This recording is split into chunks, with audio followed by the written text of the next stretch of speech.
Blessed second Sunday after Epiphany, friends. Think about how much of your life you learned because someone just pointed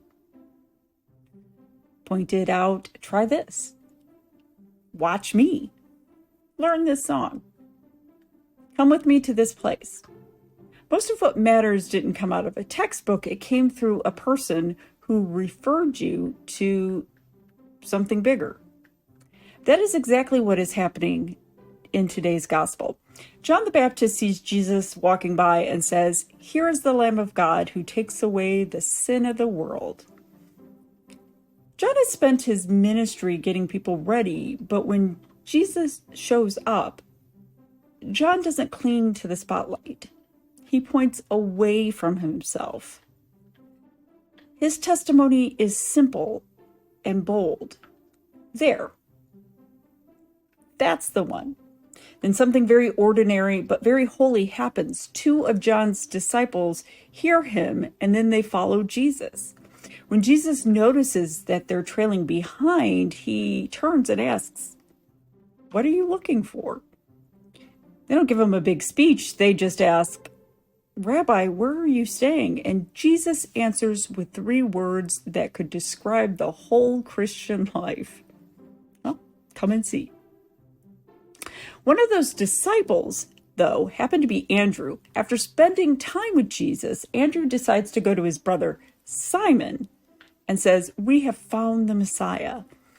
And then he brings Simon to Jesus. You see, John had pointed to Jesus. Andrew then points to Jesus. And suddenly, a small chain of referrals becomes the beginning of a community that will carry the gospel across the world. It wasn't a big marketing plan, and there was no guilt trips, just people who have seen something real and can't help saying, "Come and see."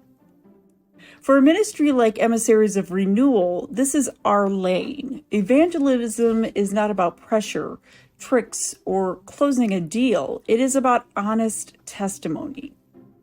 What difference does Jesus actually make in your buying and selling, your driving, your decision-making?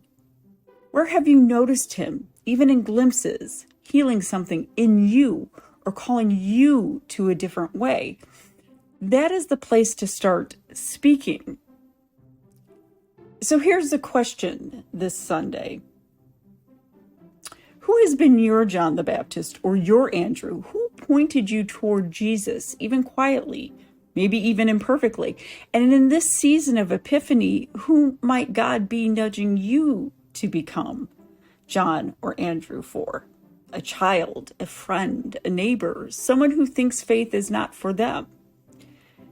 You don't have to have all the answers. You don't have to force anything.